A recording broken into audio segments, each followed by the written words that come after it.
Bonjour, frères et sœurs.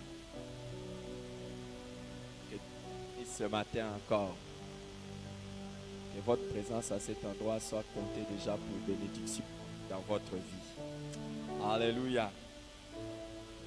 La Bible dit que le royaume de Dieu est forcé, ce sont les violents qui s'en emparent.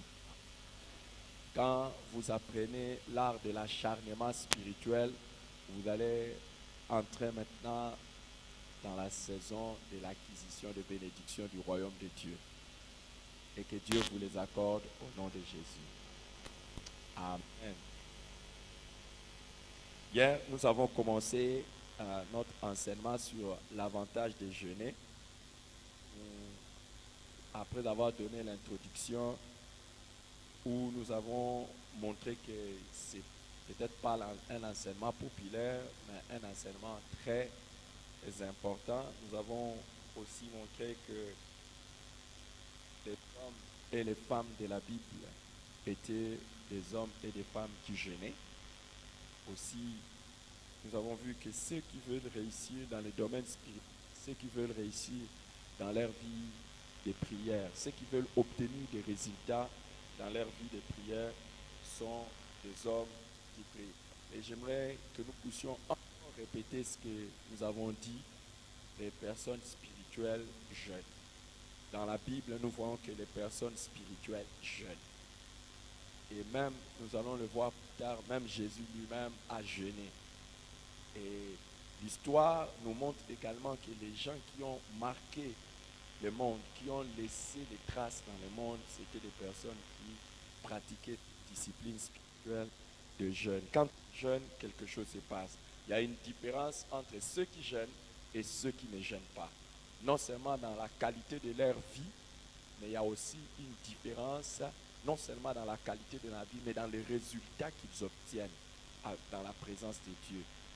Quand on jeûne, la vie sera différente et quand on jeûne, on aura des résultats différents avec Dieu.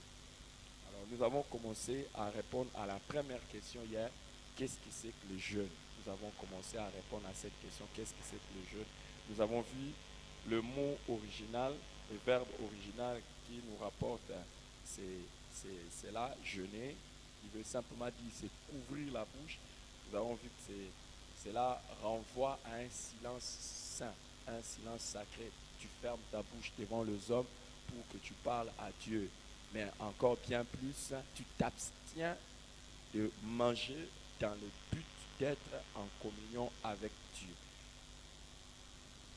Tu t'abstiens de toute nourriture dans le but d'être en communion avec Dieu. Et justement, par rapport à cette abstinence, nous avons vu que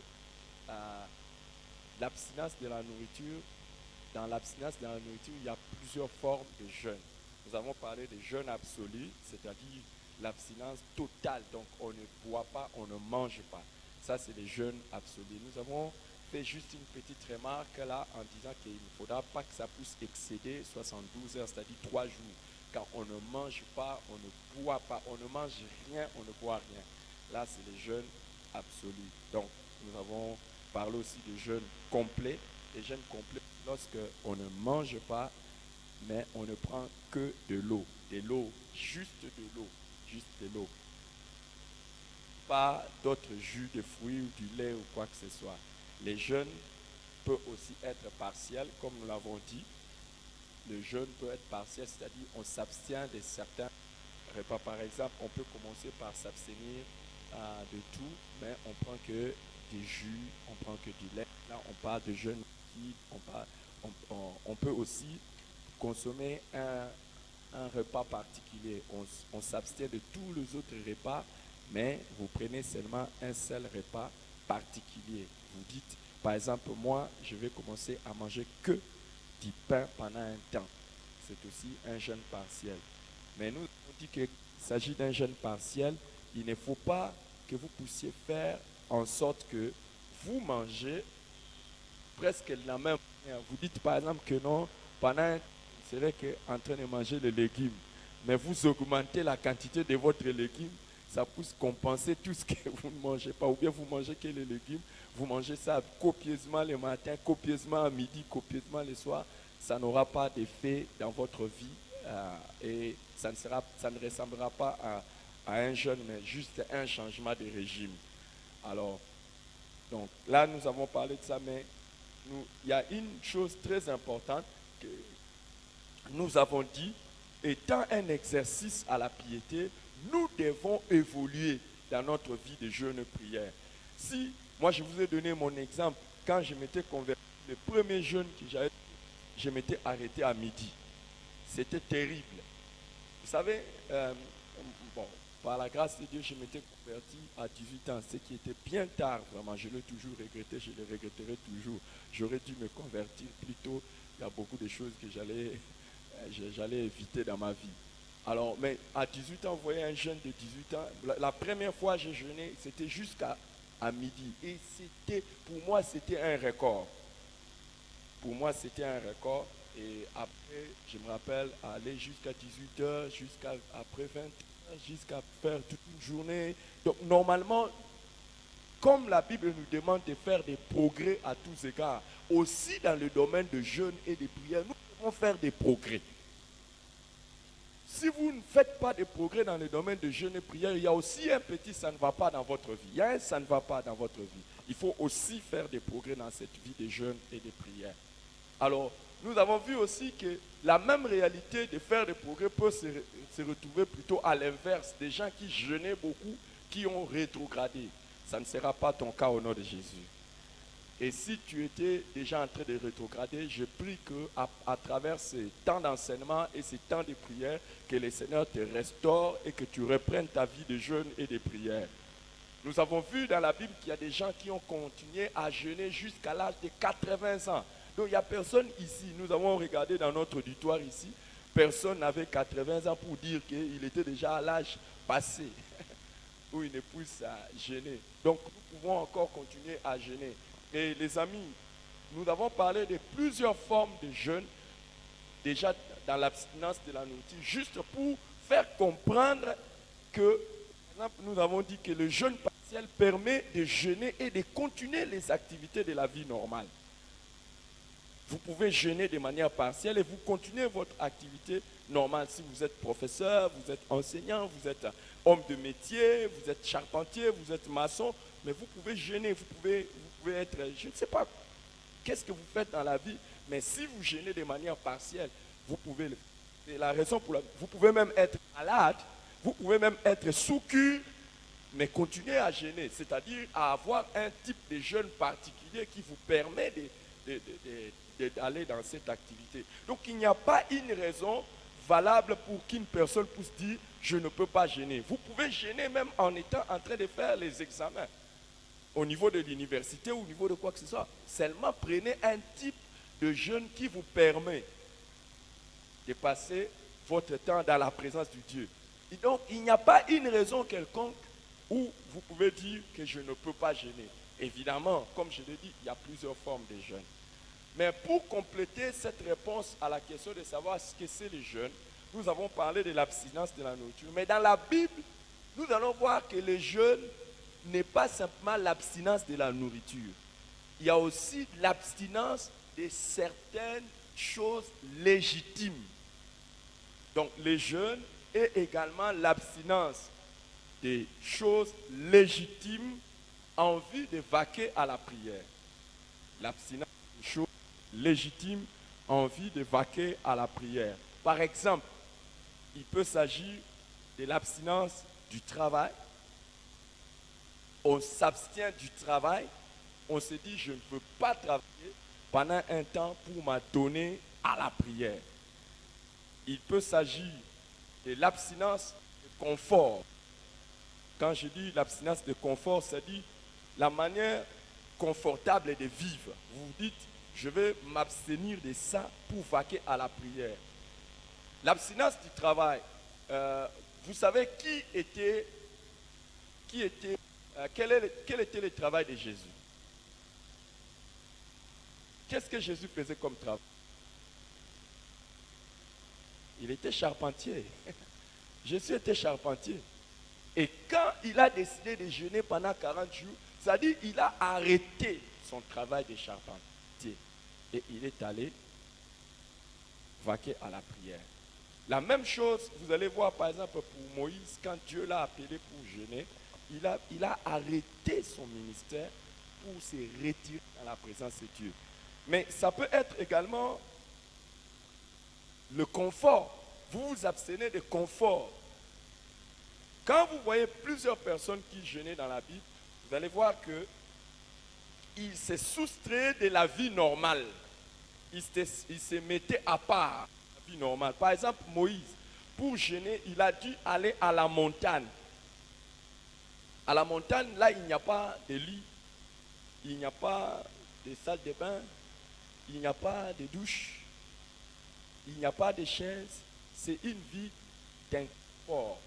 La même chose pour Jésus, quand il a voulu jeûner, il est allé dans le désert.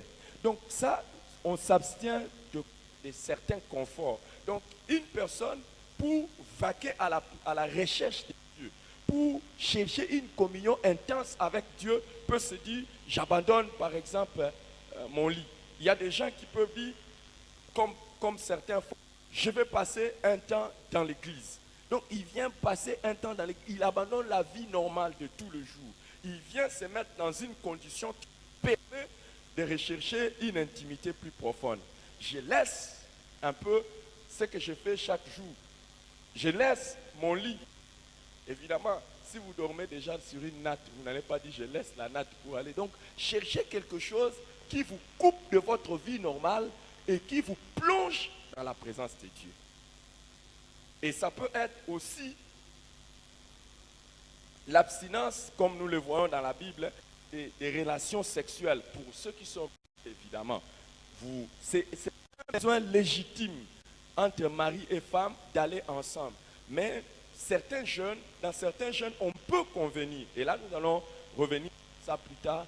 Vous ne pouvez pas faire ça sans l'accord de votre partenaire. Le jeûne d'abstinence des relations sexuelles, vous devez avoir l'accord de l'autre, pas vous-même. C'est l'accord de l'autre.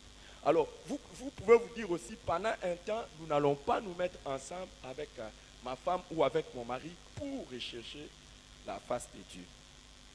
Alors, vous voyez, donc, ça aussi, c'est une forme de jeûne et de prière. Vous allez voir ça plusieurs fois dans la Bible, quand, par exemple, Dieu voulait descendre devant son peuple, il leur demandait, par exemple, de ne pas toucher aux femmes.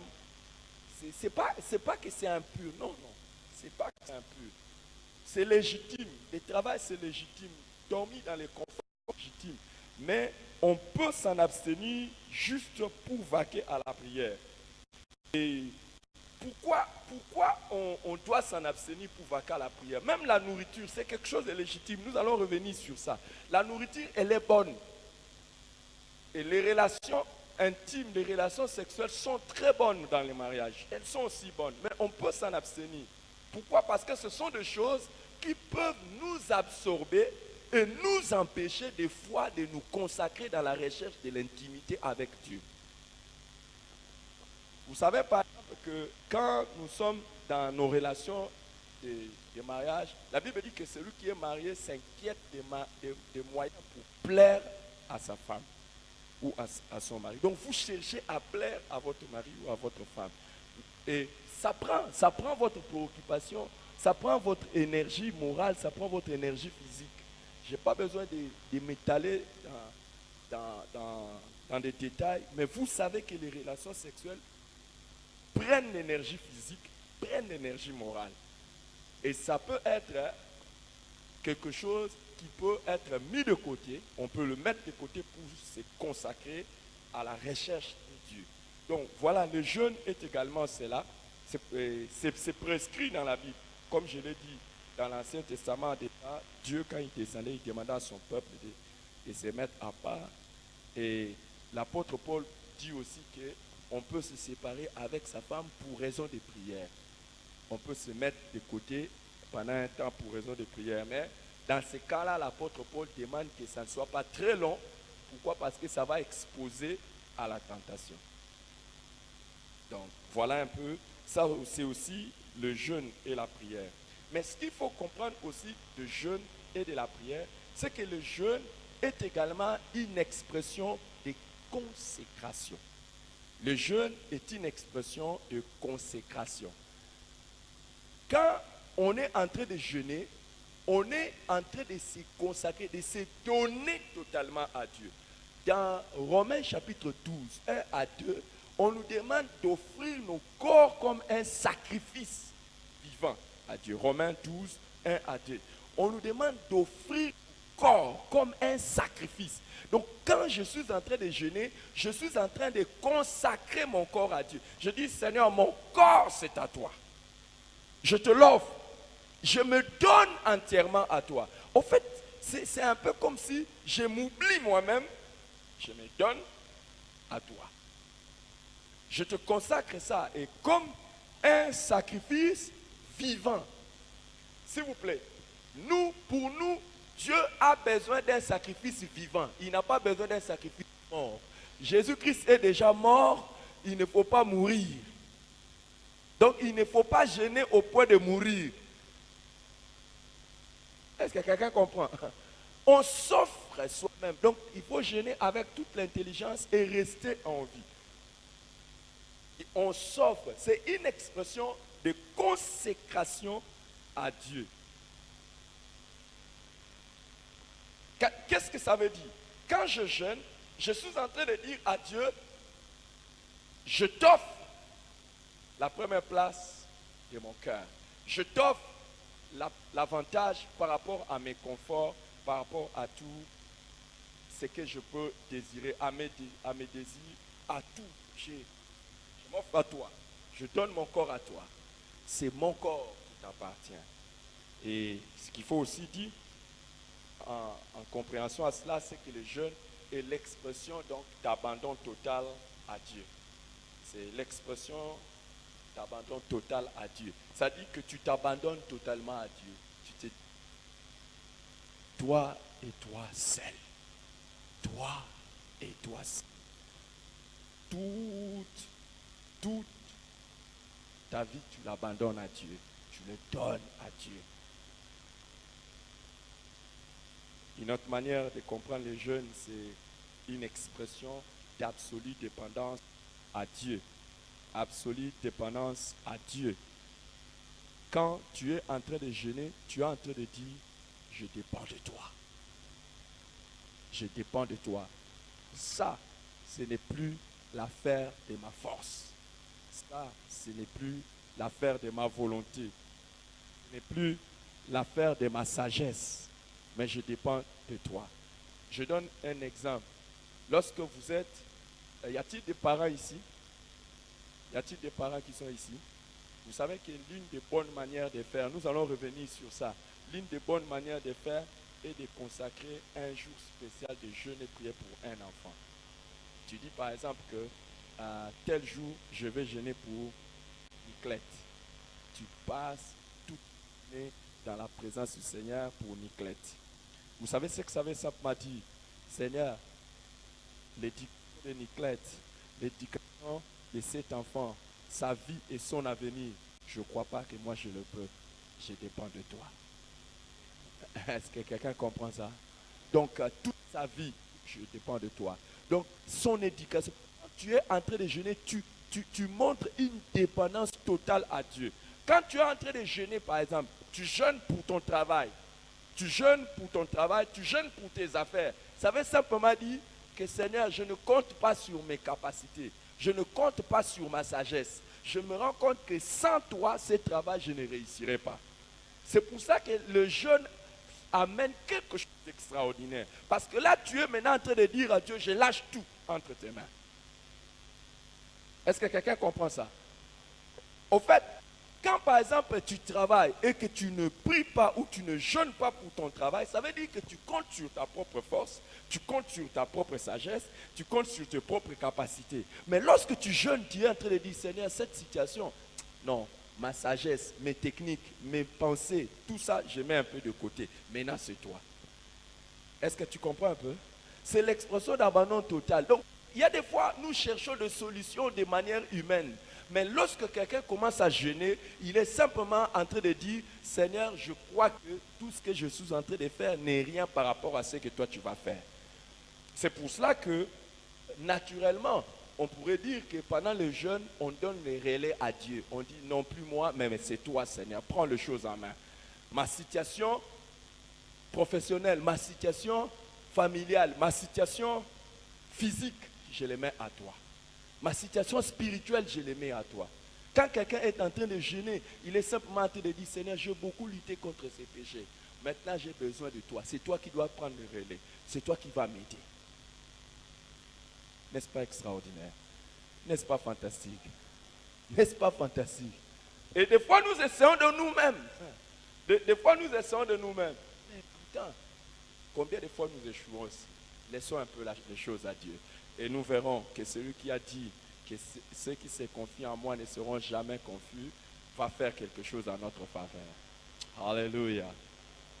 Que Dieu puisse te donner et dépendre totalement de lui. Et même dans les ministères, il y a des gens qui font le ministère avec leur propre intelligence, propre connaissance. Ils font le travail de Dieu avec leur propre connaissance, avec leur propre tout ça. Quand par exemple vous venez, vous nettoyez la salle. Il y a des gens qui viennent ici, qui nettoient la salle, qui disent, oh Seigneur, je t'ai parce que tu m'as donné ce travail ici de nettoyer la salle, de faire l'intercession, de chanter à la chorale, d'être protocole. Ils font ça et ils font ça bien. Mais il y en a d'autres qui vont dire, Seigneur, moi j'ai fait ça, mais je veux que toi tu puisses prendre les choses en main. Je ne dépends pas de moi-même, je ne crois pas en moi-même, je crois que les capacités, c'est toi qui peux le faire. Je vous dis, ce sont des personnes, vous avez nettoyé les temples le même jour, mais lui, la personne qui va s'asseoir sur sa chaise, va avoir un impact spirituel plus grave que toi qui as nettoyé avec ta propre intelligence. Donc, il accompagne son service par la dépendance totale à Dieu. Je fais l'évangélisation, mais oui, je fais l'évangélisation. Je sais qu'il faut que je dise aux gens, Jésus-Christ t'aime, mais je jeûne parce que je dépends de toi. Je sais que si toi tu prends le relais, la personne à qui je suis en train d'annoncer la bonne nouvelle va faire quelque chose. Est-ce que vous comprenez? Je suis en train de prier pour cette situation. Je suis en train d'essayer. J'ai même demandé aux autres de prier avec moi. Non, Seigneur, maintenant j'abandonne. À toi maintenant les choses entre les mains. C'est ça le jeûne. L'expression d'abandon total à Dieu. Mais le jeûne est également une expression de lamentation. C'est-à-dire, on est en train de se lamenter devant Dieu. On est en train de dire à Dieu sa douleur. On peut gêner pour dire à Dieu sa douleur. En fait, pour faire comprendre à Dieu que vraiment il y a un ça ne va pas dans sa situation. Tu es en train de dire à Dieu que Dieu, il y a un ça ne va pas. J'avais promis hier un cadeau pour ceux qui étaient là les premiers jours. En fait, les cadeaux que je vais vous donner, je vais vous donner les notes de l'introduction et du premier chapitre. Point. Pour ceux qui étaient là hier. Je vais vous donner les notes. Je vais vous imprimer ça. Peut-être aujourd'hui ou demain. Je vais vous imprimer ça et je vais vous donner ça pour ceux qui étaient là hier. Ceux qui ont commencé avec nous. Alors, donc vous comprenez, quand vous êtes en train de jeûner, vous êtes en train de dire à Dieu, non, ça ne va pas. Et ça ne va pas.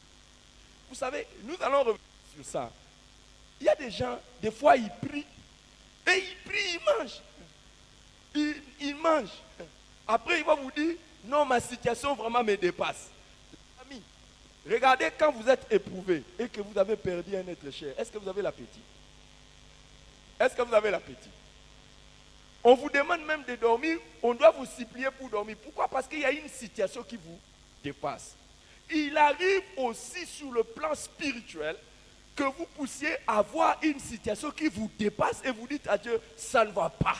Je n'arrive plus à manger. Donc le jeûne devient pour vous une expression de lamentation. Pourquoi les chrétiens ne jeûnent pas? Parce qu'ils ne savent pas. En fait, même si ça les préoccupe, ça reste au niveau de leur mental, ça reste au niveau de leur moral, mais ça ne va pas au niveau spirituel. Parce que si notre lamentation va maintenant vers Dieu, nous allons nous abstenir de certaines choses. Les amis, je vais vous donner seulement un cas particulier. Lorsqu'il y a des choses qui vous dépassent, vous pouvez vous dire, je pars. Je pars un peu à l'église. Si évidemment vous avez une pensée spirituelle, vous partez à l'église. Et quand vous venez à l'église, on peut vous voir comme ça, les gens ne comprennent pas. Ils vous demandent qu'est-ce qu'il y a. Non, ça ne va pas. Ma situation ne va pas bien. Mais là, vous parlez aux gens. Allez à un niveau supérieur, parlez à Dieu. La situation vous arrache l'envie de manger, la situation vous arrache vous n'êtes même pas en paix, ça ne va pas. Alors maintenant, commencez à vous lamenter devant Dieu. Passez du temps dans la présence de Dieu. Et votre situation va changer. Vous savez les amis, je vais vous le dire. Jusqu'à ce que je comprenne quelque chose d'extraordinaire, ça ne fait pas longtemps, c'est seulement cette année que Dieu m'a fait comprendre ça. Les épreuves sont une bonne situation pour se plonger dans la présence de Dieu. Les épreuves sont des bonnes situations. Parce que déjà dans les épreuves, vous n'avez plus autre attention que de chercher Dieu et Dieu seul. Et si vraiment vous êtes déterminé sur le plan spirituel, allez au niveau où vous pouvez vous abstenir de certaines choses pour chez Dieu. Arrêtez de toujours parler, non, la situation de mon chômage, la situation de mes études, la situation de mes enfants. Tu en parles aux gens. Et quand est-ce que tu en parles à Dieu? Entre dans ta chambre, enferme-toi. Dis à Dieu, je ne sortirai pas aujourd'hui. Il faut que tu comprennes quel est mon problème. Waouh. Est-ce que je parle à quelqu'un? Il y a une situation qui ne va pas, mais va te lamenter devant Dieu. Dis-lui, enferme-toi. Viens là à l'église, étale-toi. Va quelque part, isole-toi. Et dis à Dieu, ça ne va pas. Il y a beaucoup de gens qui savent parler aux hommes, pas parler à Dieu. Et des fois, nous sommes très faciles à se plaindre, très faciles à murmurer, très faciles à bouder, mais pas facile à prier et à jeûner. Maudit soit celui qui se confie en l'homme. Béni soit celui qui se confie en Dieu. Les amis, combien de fois il y a des gens ici, ils ont eu des situations difficiles dans les couples, difficiles dans la famille, difficiles au travail, difficiles. Mais ils n'ont pas pris le temps de jeûner et de prier. Mais ils prennent plus le temps d'aller se plaindre. Tu vas voir même un homme qui va se plaindre de sa femme. Il parle de la situation de ses enfants qui sont devenus terribles. Il en parle aux hommes. Mais combien de fois tu en parles à Dieu? Combien de fois tu t'isoles? Tu peux avoir des difficultés et te dire chaque fois, comment moi? Toujours des difficultés pour payer les frais scolaires, les frais académiques, les frais des enfants, les frais des esprits. Toujours des difficultés. Mais tu en parles aux gens, tu en parles. Mais vas-y dans les secrets, cherche Dieu. Il a dit, ceux qui me cherchent, me trouvent. Alléluia. Vous êtes froid ce matin. Froid ce matin. Est-ce que ça va aller? Est-ce que ça va aller? En fait, les jeunes, si vous voulez bien encore le comprendre, c'est un abaissement du moi. Un abaissement du moi. Ça dit, je diminue mon moi, mon ego. Toute la vie centrée sur moi. Je m'humilie. Je brise ma volonté. Je brise mes sentiments. Je brise mes émotions. Je dis, je ne vais pas tenir compte de mes appétits. Je ne vais pas tenir compte de mes envies. Je ne vais pas tenir compte de ma volonté. Je veux maintenant regarder à Dieu et à Dieu seul. Les jeunes, c'est même une expression d'humilité. Pourquoi? Parce que là, vous dites, je ne compte pas sur moi-même. Je compte totalement sur Dieu. Vous prenez le temps de vous diminuer devant Dieu. Ça peut être aussi une expression de repentance. Ça peut être une expression de repentance. Qu'est-ce que ça dit? Quand vous êtes en train de jeûner, des fois, après avoir fait quelque chose de mal devant Dieu, nous demandons pardon, mais nous demandons pardon de manière superficielle. Combien de fois nous faisons du mal à Dieu, nous demandons pardon de manière superficielle. Ah Seigneur, pardonne-moi. Et c'est comme ça que nous retombons toujours dans les mêmes choses. Mais quand quelqu'un réalise la profondeur de son mal, il peut se plonger dans le jeûne. Ça dit qu'il s'humilie, il s'abaisse devant Dieu, il montre à Dieu la gravité de son problème et il est là dans le jeûne. Ce n'est pas le jeûne qui amène le pardon, c'est le sang de Jésus qui amène le pardon. Mais les jeûnes expriment la profondeur de la repentance. Quand vous êtes en train de jeûner pour avoir fait un mal, ça exprime la profondeur de votre repentance. Ça veut dire quoi? Quand vous jeûnez pour la confession d'un péché, ça veut dire que vous avez vraiment compris que vous avez fait du mal à Dieu. Vous avez vraiment compris que vous avez fait du mal à Dieu et que vous l'avez offensé. C'est terrible. C'est comme ça que des fois, quand on demande, il y a des gens même qui demandent pardon à Dieu avec sourire. Seigneur, vraiment moi aussi. Seigneur, pardonne-moi. Cette histoire de mensonges, Dieu. Est-ce que tu comprends que tu as offensé Dieu?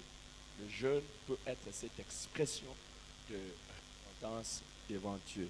Mais il y a quelque chose de formidable que la Bible nous révèle, c'est que le jeûne peut également être une expression de joie. Une expression de joie, d'allégresse ou de réjouissance. Quand Dieu nous a fait du bien,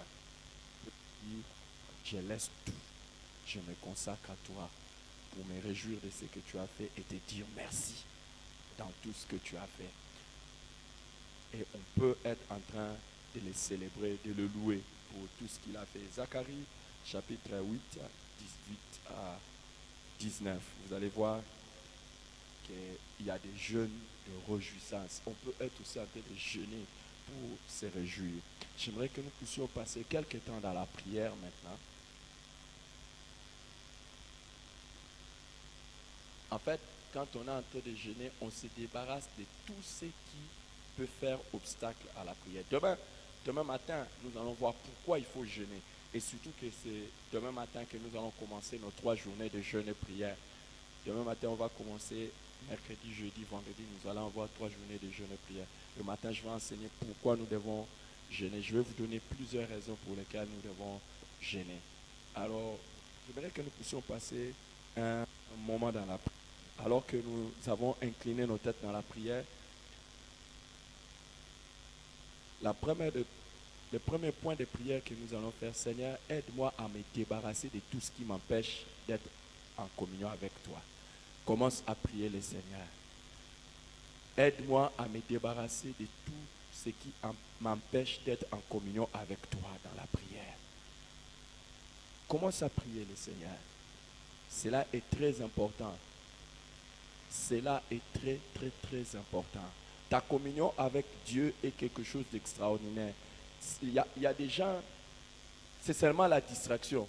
Peut-être la distraction des amis, la distraction de la télé, la distraction de l'Internet, la distraction. Il y a des gens, c'est terrible. C'est peut-être seulement la distraction. C'est seulement peut-être la distraction du téléphone, de l'Internet, de la télévision. Et il y en a d'autres, c'est la nourriture. Il y en a d'autres, c'est le sommeil. Il y en a d'autres, je ne sais pas quoi. Il y en a d'autres, c'est la fatigue. Il y en a d'autres, beaucoup de choses qui viennent et qui mettent notre intimité et notre communion avec Dieu en mal. Prie le Seigneur, prions le Seigneur en fait, nous tous, que le Seigneur nous aide.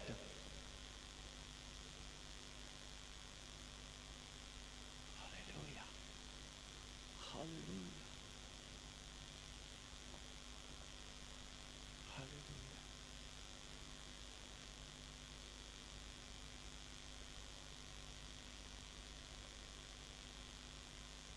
Et il y a plusieurs raisons qui empêchent les gens de jeûner. Certains ont peur, d'autres c'est la peur de ne pas manger. Ils ont peur de tomber malade. Il y en a d'autres, c'est la paresse spirituelle. Il y en a d'autres, c'est la distraction. Il y en a d'autres, c'est l'amour de la nourriture. Oh, il y a une personne qui est ici qui va lever ses mains, qui va dire, Seigneur, qu'aucune raison ne m'empêche de développer cette discipline dans ma vie. Lève tes mains et tu commences à prier. Tu dis, Seigneur, qu'aucune raison ne vienne m'empêcher de développer la discipline spirituelle de jeûne et prière dans ma vie personnelle et dans cette église. Aide-moi, Seigneur. Aide-moi, Seigneur. Aide-moi, Seigneur. Aide-moi, Seigneur.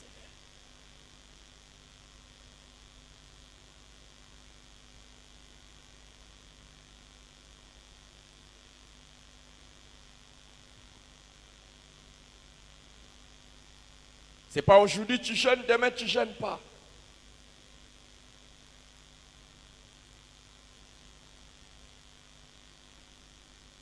Mais quelqu'un qui est ici, qui veut avoir une vie de jeûne, tous les temps, tous les temps, tous les temps.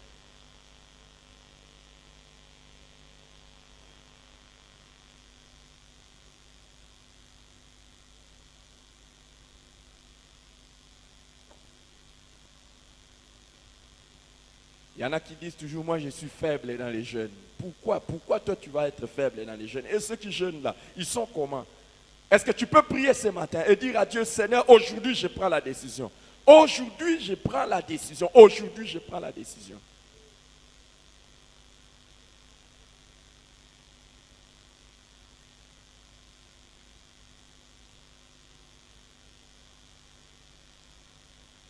J'aimerais que nous puissions prier maintenant. Maintenant même, alors que nous allons nous mettre tous ensemble debout, nous allons prier. Quelle est la situation qui te préoccupe le plus maintenant? Y a-t-il un problème qui est en train de te préoccuper?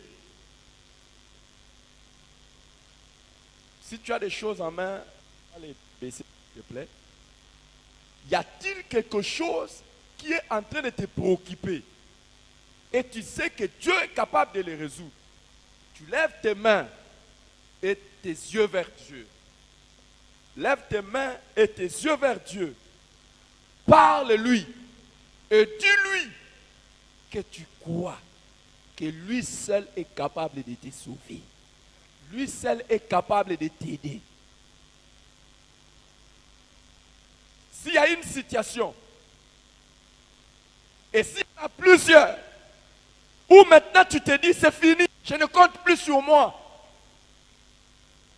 Lève les yeux vers Dieu.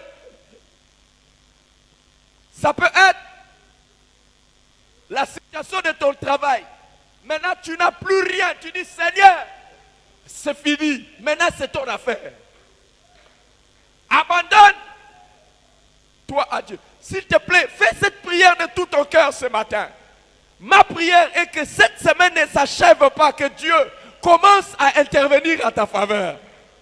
Lève les mains et les yeux vers Dieu. Le psalmiste dit, je lève mes yeux vers les montagnes. D'où me viendra le secours? Le secours me vient de l'Éternel, qui a fait les cieux et la terre. Pardon, prie. Et que ton cœur se lève vers Dieu. Y a-t-il une situation qui te préoccupe? Quelque chose que tu attends vraiment de Dieu? Que ce soit une chose spirituelle.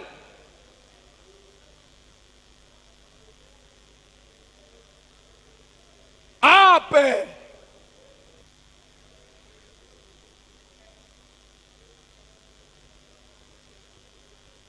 Je demande que tu lèves tes mains et tes yeux vers Dieu pour une situation pour laquelle tu vois que seul Dieu peut intervenir.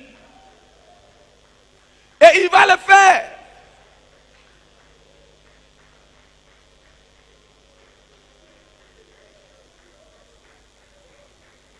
Ce n'est pas en vain que nous lèvons les mains vers Dieu, que nous lèvons nos yeux vers toi.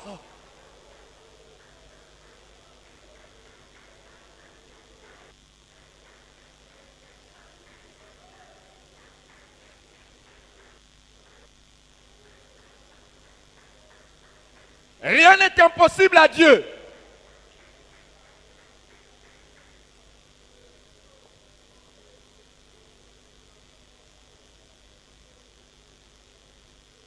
Rien n'est impossible à Dieu.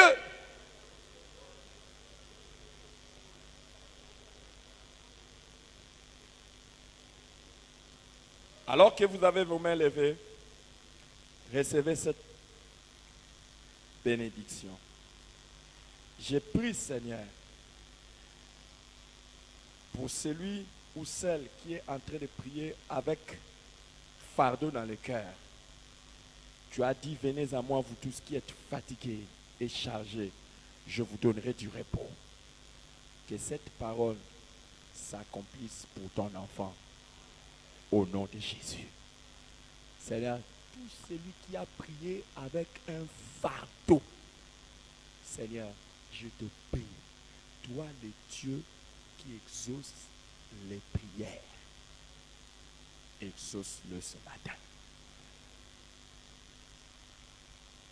Et que cette personne ait un témoignage à rendre de toi, aujourd'hui, demain, avant la fin de cette semaine. Seigneur, nous prions cette semaine en nous soumettant à ta souveraineté, à ta volonté. Mais c'est ta volonté qui a dit, demandez afin que votre joie soit parfaite. C'est-à-dire qu'il se passe quelque chose dans la vie de ton enfant qui a prié de tout son cœur afin que sa joie soit parfaite. C'est-à-dire, fais quelque chose. Fais quelque chose pour chacun de nous. Cette semaine, aujourd'hui, demain, jusqu'à la fin de cette semaine, nous continuerons à nous attacher à toi, à te chercher, mais que cette semaine soit une semaine d'exaucement de nos prières, afin que notre joie soit parfaite.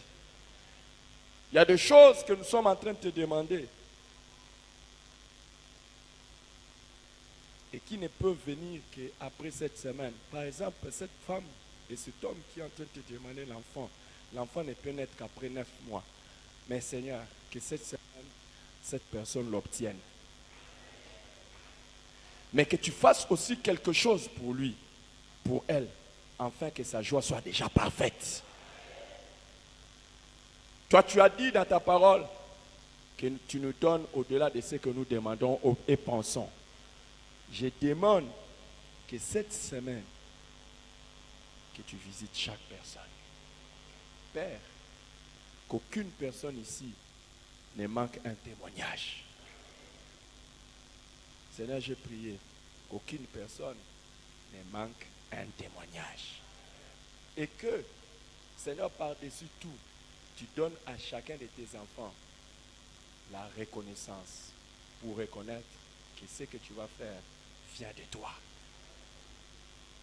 Au nom de Jésus. Père, sanctifie et bénis cette journée.